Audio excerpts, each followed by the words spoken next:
The other main question was, of course, what happened? And again, I'm not going to speak too much to the details because we agreed to keep everything private. And, I really want to respect Chuck and all of that. I do remember when we first separated, seeing different theories that people had about why we separated.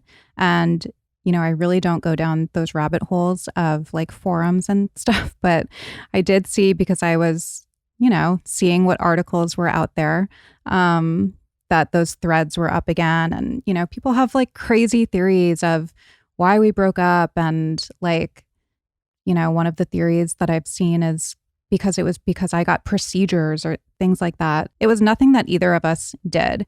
And, I think that it's kind of like Occam's razor. The most obvious answer is usually the answer. And I think when you look at my relationship, there was a very obvious thing that, was a fundamental difference that he and I both had. Essentially being that we were just, in very different places in our lives because of our ages. And I think that, again, not speaking for him, and if anybody is listening to this on the legal side of things, I'm not disclosing anything. You can look at a picture of us and see the differences. I'm not disclosing anything private, but, I think anybody could understand that being in a relationship where there's a big age difference, that is something that you really have to work on, and it can create kind of a chasm, and you have to really work to bridge that chasm, bridge that gap. And, ultimately, I think that we were just in two different places in our lives. There was nothing scandalous, nothing nefarious going on. There's no theory that is correct that I've seen. It's really just at the end of the day, it just couldn't work. And that was so hard. And I did see a question. I'm going to fast forward a little bit, but somebody asked, how do you have the courage, or how to find the courage to leave a relationship that isn't bad and that other people would actually think is really good? And that was so hard for me, so hard for me, and so hard for him too, I think, because there was no lack of love. I love him so much. I have so much love for him, and vice versa. And he and I are really good. And that was really hard because, you get the fear-based thinking. And I think that we all have these kind of limiting beliefs. And I remember when Alyssa Lynch came on my podcast, we were talking about this because she had just gone through a breakup, and she was talking about the things that you start to tell yourself and the things that your brain kind of throws at you, maybe we shouldn't move out, or maybe we shouldn't break up because who's going to keep the couch, and you kind of cling to these things. And when there's no lack of love and when the relationship is not bad, it can be really, really scary to make that decision to end it, because I can just speak for myself.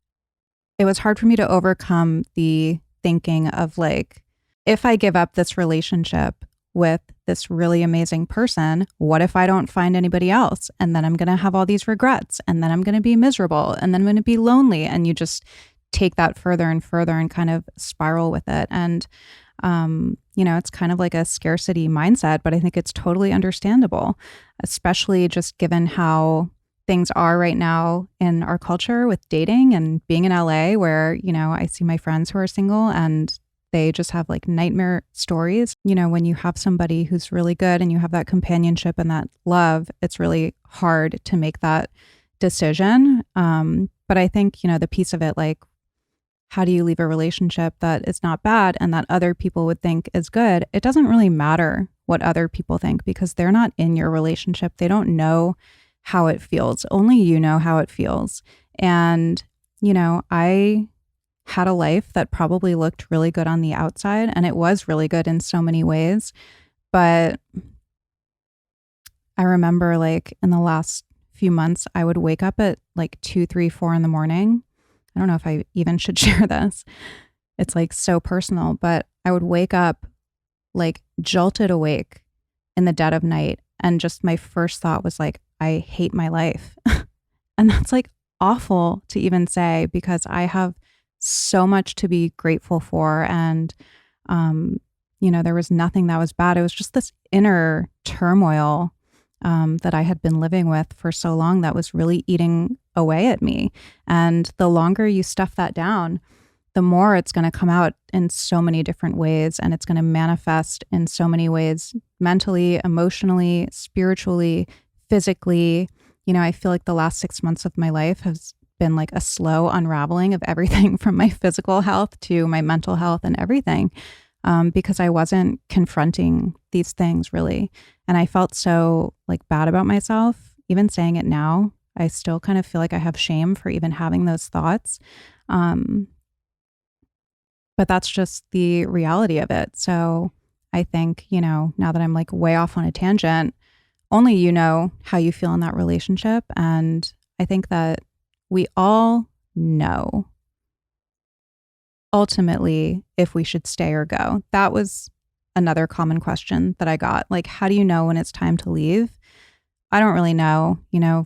I will say it was a mutual thing. So it wasn't like I decided or he decided. It was very mutual. But I think that if we're being really honest with ourselves, we know, but it's just, are we going to have the courage to overcome those, fearful scarcity kind of thoughts? Or are we going to stay out of comfort? And I don't judge anybody for doing either. And I do realize that like I had it so easy, because I don't have kids. There were no financial constraints. I know that some women can't leave because they might not have a career and they might not have money to start over. And that's like such a terrible place to be. I do think that inaction is more painful than action. That's what I'll say about that. How do I feel about things ending so publicly?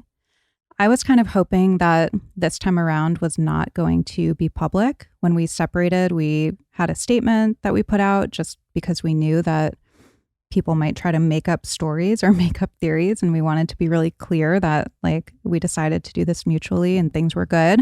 So I understood why it was public that time.